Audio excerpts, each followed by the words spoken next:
Ooh, I like it. Pineapple? This tastes like a real dad beer to me. Holy cow. Wow. But it goes down nicely.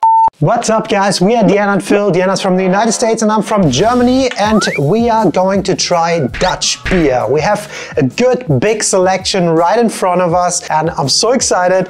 We're getting tipsy. Let's start. We have to start off with one of the most iconic drinks. We're starting off with Heineken. Heineken is probably the most known beer from the Netherlands. This one is a Heineken Silver with extra refreshing taste, not just standard refreshing taste. And we are going to use a Kolsch glass and an alt beer glass because we don't have all of the different glasses required to drink beer. We are not the beer experts, but we do like trying different ones. I don't think they're required to drink beer. You don't require a glass at all. That's true. But like a proper beer glass, of course. So this is one of the most famous beers in the world, and it's just iconic for the green bottle and the red star. Yeah, I feel like it's pretty pale. It's not a very dark beer. Here we go. First one in a couple of beers will be way funnier. Promise. Gross. Skål.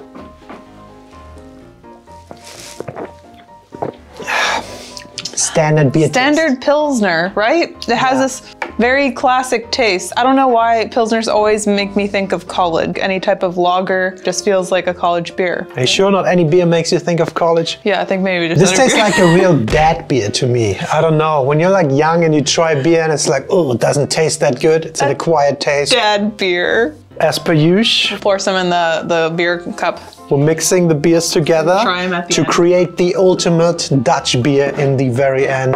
The next one is something I was not familiar with, and it's this La Trappe Trappist beer. And Trappist beers, Deanna, I'm sure can tell you more about that. So we have two from this brand. We're just gonna try one, but this brand is one of the 2 Trappist beer breweries in the Netherlands. There's 6 overall in the world, I believe, most of them being in Belgium, but 2 of them being in the Netherlands. And these beers are brewed by Trappist monks. That's what makes them so special. What also what makes them so special is this white Trappist has 5.5% alcohol, but this one is a quadruple. I think you can get them as double, triple, You can get quadruple. them as single, double, triple, and then quadruple, which I don't know if that's necessary. We learned from the Belgian beer one, but we're gonna give it a try. Because this one, the quadruple, has, believe it or not, 10% alcohol. Ooh. So this is basically as strong as wine. The color is beautiful. It's definitely way darker than the Heineken. Yeah, that's nice. We're really starting to burp here after number 1. Here we go. Quadruple Trappist, La Trappe. La Trappe. Holy cow. Wow. Way different. Wow. Way different taste. Ooh, it has a little bit of a sour aftertaste, and I don't know what that smell is. It's a little like vegetable-y. I don't know if it's the hop in the beer, but it tastes way stronger. It tastes darker. It has this like darker taste, if you know what dark beer tastes like. I kind of like it a lot, and I don't know if it's because this is the beginning, but I like this. I like this one a bit. It tastes heavier. I feel like if I drink half a liter of that, I'll be weighed down and I'll be drunk. Yeah, if I drink half a liter of Heineken, I need more. So ooh. Ooh, I like it. Yeah, I don't. I think I don't. It's way too strong. I would never go for the quadruple. If you're from the Netherlands, let us know. Is it normal to drink quadruple beer? And how many of these do you drink? Like, I associate beer with like you're having multiple throughout like a session. This, I feel like if I have multiple throughout one sitting, I will be really, really drunk.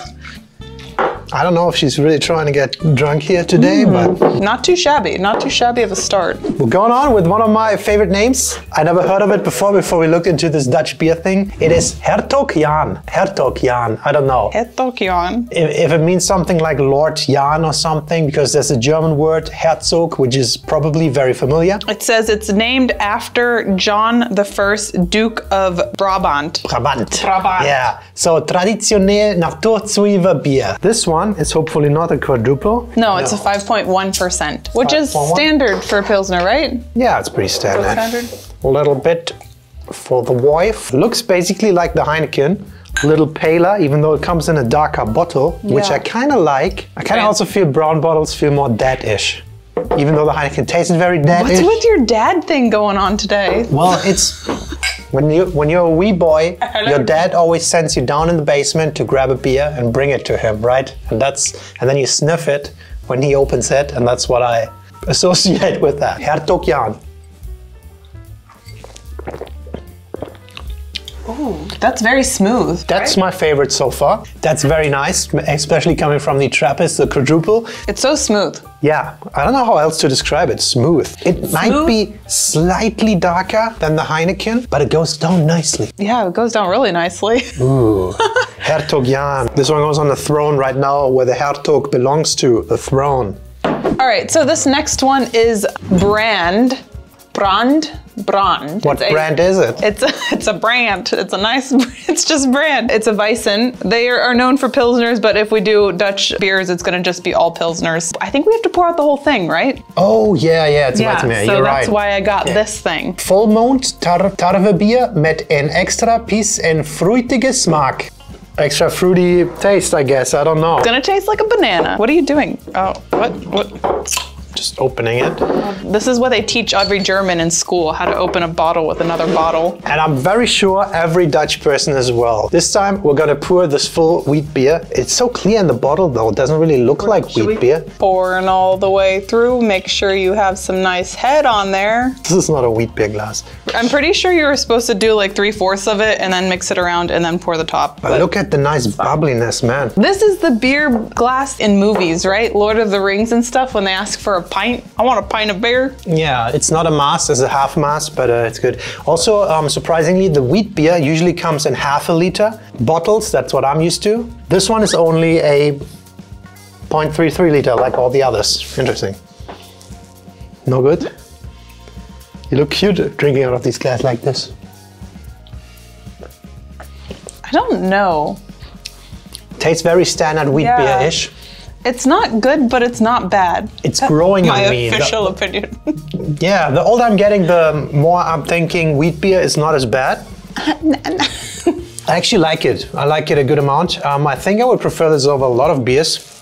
And compared to the German wheat beers that I know of, it's really up there. I don't know which one's better or not. The more you drink, the better it tastes. That is how beer works, you know, everybody knows that. Put a little bit in here, not all of it. All right, these next ones is a very popular brand, but they're also very beautiful. It's called Tai Tai, and the other one we have is Gaia or Kaya? Gaia. The brand Oedipus. And again, this one has 7% alcohol. The Tai Tai has 8% alcohol. Because that's a triple. So this is a independent brewery from Amsterdam, opened in 2015. They have a lot of different flavors. They're known for their bright and fun bottle designs, and might have been just bought by Heineken this summer. I'm not sure. I'm very curious about this Tai Tai one because it says spicy, and I'm wondering if it's gonna have some like spicy flavor or not to it. Spicy triple. Yeah. Oh, smell it.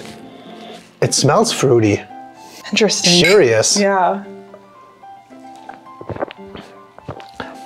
That feels like the pineapple. What is it? Whoa. Pineapple? Yeah, it's definitely a fruity taste. And I feel like this is a little dangerous though, because I don't feel like I'm drinking, how many percent? 8% alcohol. Strong beer. It's funny, this one, the Kaya, whatever, says treat your mother right. That's good advice in general. Always treat your mother right. Treat your mama right. I kind of really like this one. Ingredients are water, malted barley, malted wheat hops, galanga, whatever that is, coriander, orange peel, lemongrass, chili, and yeast. Interesting. It's a very flavored beer and I dig it. I like it a lot. I am not sure about the alcohol content. I think that might ruin some of these beers for me, like it did with the Belgian videos. That just makes it very strong and very harsh, a little bit harsher. I think I'm just getting used to the high beer alcohol percentage because it doesn't bother me. Okay, put a little bit of fruit in there.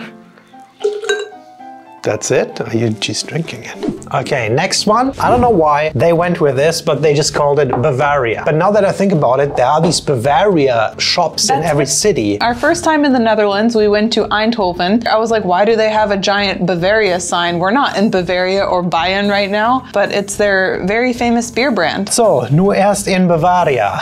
It's like, well, now first we do a Bavaria. But this is definitely a pilsner. Yeah, look at that. Very clear. That is pretty light. That is in color. pee. Some pee if you go to the doctor. Cheerio to Bavaria, to the Oktoberfest, and to the Netherlands. To the brotherhood of the Netherlands and the Oktoberfest. The world renowned. I don't know why I feel like I should say amen. This is the closest in taste to the Heineken, to the standard beer. This one tastes a little like that Hertog Jan. The Hertog Jan. Let me just really southernize it. I don't think so. I think the Hertog Jan is kicking the Bavaria's butt. We have a little snacker-doodle, because what's better with beer than bread and meat? We got the cheap German version of a Dutch Wurstchenbrotje or Soßchenbrotje. I don't know which one. No, it's not Soßchenbrotje. But this one is from Aldi, and it has a wiener inside. Poultry wiener. A poultry wiener? Chicken wiener. Give me that poultry wiener. There you go. You should have a good foundation while drinking, right? If you like these videos and if you watched all of the Dutch videos that we did over the last couple of weeks, maybe give us a like, subscribe to the channel. We do food videos every week. And soon we're gonna leave the Netherlands and move on to a new country and trying all the food. My goal is to eat everything in the world. Anyway, next brand we have here. One of my favorite words, I like it. Gulpener. Gulpener. Good old Gulpener. And again, this is a brand they have, and this one is a Herbstbock. So I wanted to get the Herbstbock because if not, we would just be drinking pilsners all the time. But this is a autumn bock. An autumn beer? It's a seasonal beer, so they have a lot of different seasonal beers, and this is one of them. Yeah, and it says Stevig Montig Bockbier. Don't know what that means. Yes. The lid. So this is an independent Dutch brewery in Gulpen, Netherlands, founded in 1825. Bock is supposed to be a stronger, darker beer. Yeah, this one has 6.5% alcohol on it. Oh God, smell it. Oh, it smells like chocolate. There we go. Gulpener. Gulp it down, just gulp it up. Gulping it, I'm gulping. Oh my God. Oh, yeah.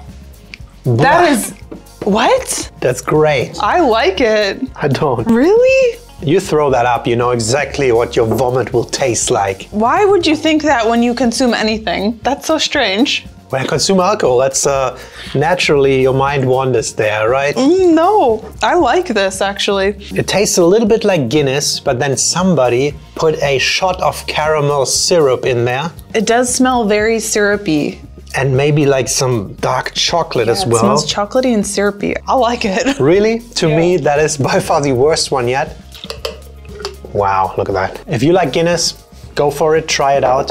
If you don't, you will not like this. Our next two ones are also from the Gulpener brand, but they were seasonal at Lidl. They were a cheaper version, very fancy labels. That's what drew me to them. Verborgen Verlangen, I think this means hidden desire. It has 4.5%. It's an IPA, frisch fruitige session. It says fruity, we shall see. Fruity. Ooh. Oh, that looks like a pilsner. I think when it's not that fully clear, it's an indicator that there's some additional ingredient in there, like something to make it fruity. Some fun stuff in there.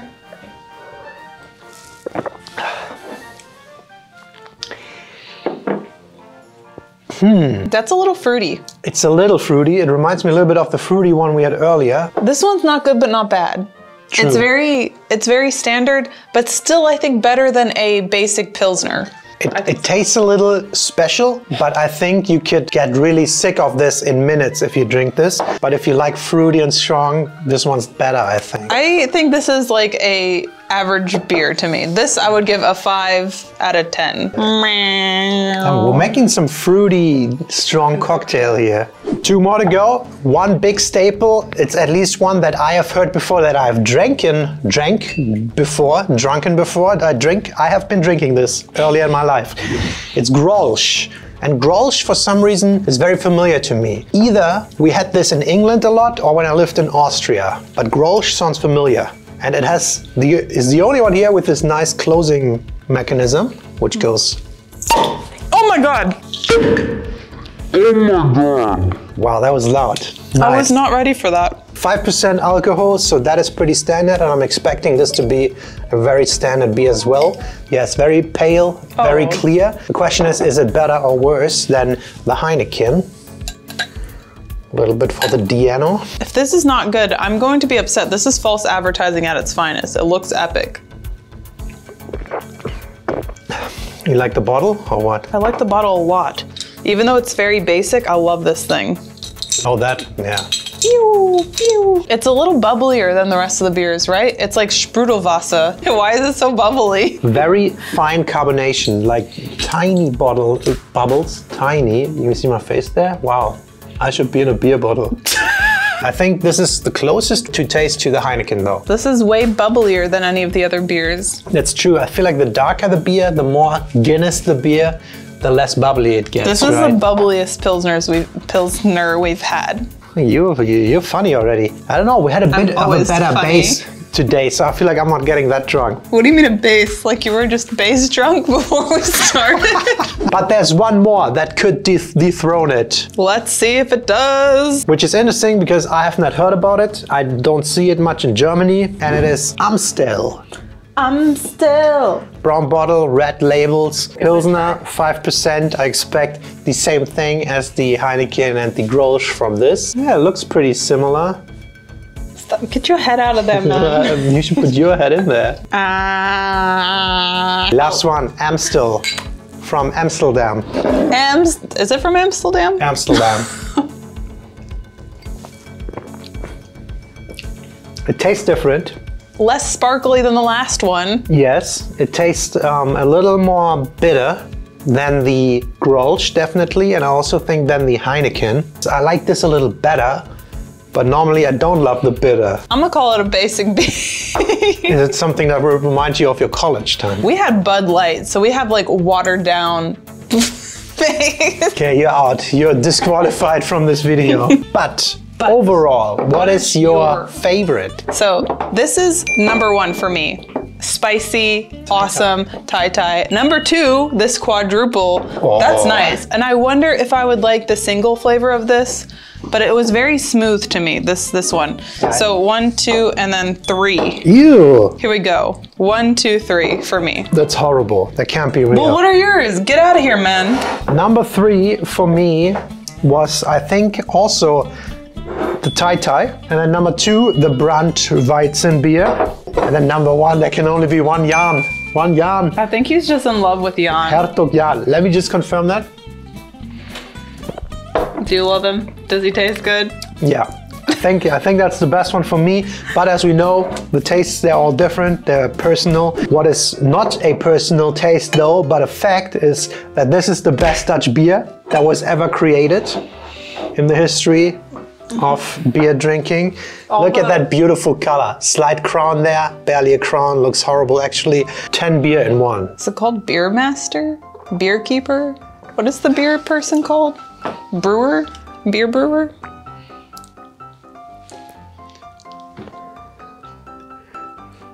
It's pretty good.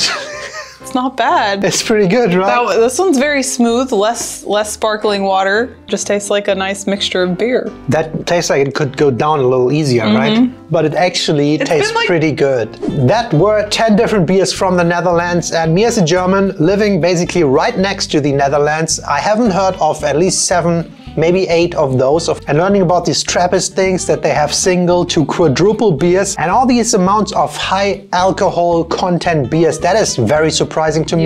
Yeah, I really liked doing research and looking up different beers. I completely learned about Trappist and Abbey beers. I didn't know that existed before this. Learning about new beers around the world. Yeah, if you watched this far, please consider subscribing, give this video a like. If you want to further support us, we have a Patreon. You can get additional videos there, behind the scenes stuff. Every support is highly appreciated. And thanks to you, we can make these videos. As always, thank you so much for watching, and we'll see you next time. Bye bye. Bye. Ich komme aus Niederlande. Ich heiße Böder. I don't know why I'm speaking German if I'm from the Netherlands, because all I know is dankjewel. Dankjewel.